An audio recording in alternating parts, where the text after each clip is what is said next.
This is part 2 of chapter 6, witnesses. Slide 13, memory. It's not uncommon for witnesses to forget details. It's often used materials to refresh collections, such as a report made when the memory was fresh. Past memory refreshed if after the review the witness now remembers details of the event. Past memory recorded if after review no longer remembers but did create an accurate record of when the event occurred. On page 163, under memory failures, it's not uncommon, especially when there's a long period between the crime and the trial, for a person to forget details of the case. This includes victims, witnesses to the crime, police officers, evidence technicians too. Anything can be used to refresh the memory. The original report written by an officer, for example, can be used. So can notes jotted down in a field notebook. For this reason, it is very important for police officers, forensic technicians, detectives, to take accurate notes and retain them until all possibility of a trial or retrial has passed.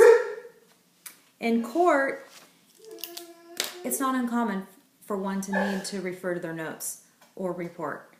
So it's okay as a witness to ask, Your Honor, may I refer to my notes or my report to refresh my memory? Some people will say, don't take notes to court. I've done it many times, and it's always been very helpful to have notes and a report there to refresh my memory if needed. Slide 14. Past recollections recorded. Such records are hearsay and may be inadmissible. However, numerous exceptions exist. Statements that would be admitted if made at trial today. Current witness cannot accurately recall. A report was made when memory was fresh and accurate. A witness can testify the record was made, and the witness can testify that the report was accurate. Page 164, past recollection recorded, exception to the hearsay rule. A record that A is on the matter the witness once knew, but now cannot recall well enough to testify fully and accurately. B was made or adopted by the witness when the matter was fresh in the witness's memory. And C accurately reflects the witness's knowledge. Slide 15, unavailable witnesses. Witnesses may die, disappear, or be outside the jurisdiction of the court. Past statements from witnesses may be inadmissible. In some cases, to ensure witnesses will testify, they may even be held as a material witness, which is discussed more in Chapter 9. So I'm not going to elaborate right now. Slide 16, lay witnesses. Under the opinion rule, the opinion of a witness is not admissible. Lay witnesses may offer general testimony as to what they perceive with their senses. Federal Rules of Evidence 701, opinion testimony by the lay witness, allows common opinions based on everyday experiences, such as, it gives examples there. Page 166, the Federal Rules 701 is given at the top of page 166 for you to review. Slide 17, expert witness. Let's look at page 167 under expert witness. Expert witnesses are called to help the jury understand the evidence and are only allowed if the facts cannot be understood by the jurors without their help.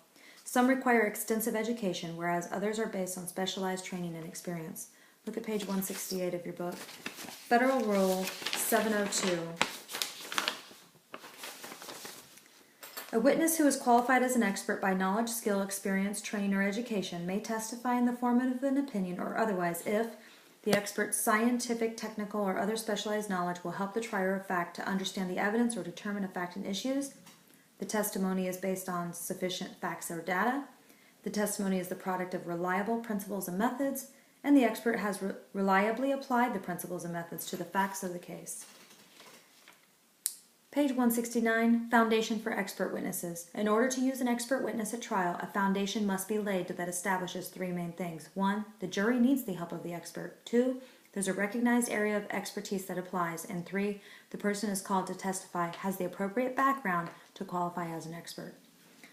Frye-Dauber is considered if either side raises the issue. In most cases, the tests that are used in court are well established and do not require a separate hearing. The next step focuses on the qualifications necessary for a person to testify as an expert in that field. Exact qualifications vary with the type of expertise. Frye versus the United States, slide 18. It's good for you to understand that. The case, it concerned the admissibility of polygraph evidence. The court established through this case that the rule that scientific evidence is admissible when it is generally accepted in the scientific community. That could be through journal articles and various professional organizations that accept it. It effectively required testimony of a number of experts to admit new scientific tests or processes. Slide 19, Federal Rules of Evidence 702 states the expert must lay a foundation before testimony.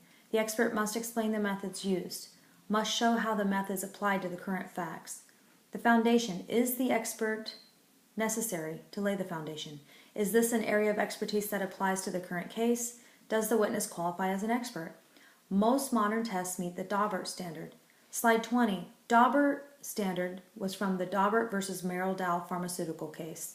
This case concerned evidence of birth defects. The Supreme Court stated that the Federal Rules of Evidence overturned old Fry standards, and it granted the judge the discretion of admissibility of scientific evidence. It allowed the judge to be the gatekeeper to decide what was acceptable scientific evidence. It can require a separate hearing about scientific evidence, and there's a 5-part standard to that. Slide 22. Experts are usually subjected to voir dire to offer proof of qualifications. So voir dire is jury selection. We've already talked about that. And competency of a witness, as well as expert witnesses.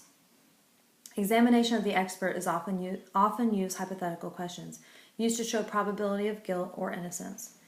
Slide 23, examples of expert testimony: insanity, ballistics, blood and tissue. And I'm going to give you an example that I know I have firsthand knowledge about, and that's bloodstain pattern analysis. There are various fields in forensics where a person can get certified. The International Association for Identification is the oldest and largest forensic organization in the world, and they have various certification tests for different forensic disciplines.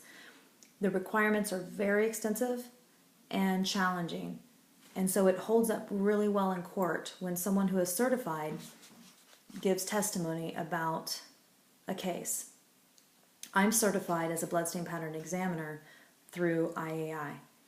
The requirements, just to give you an idea of the type of requirements for certification, is 3 years experience working casework, 240 hours of training in bloodstain pattern analysis or something very relevant and close to that, and 2 letters of recommendation. You have to prove that you're ethical, and you have to take a very long all-day certification test where you identify patterns, terminology, and you reconstruct bloodstain patterns.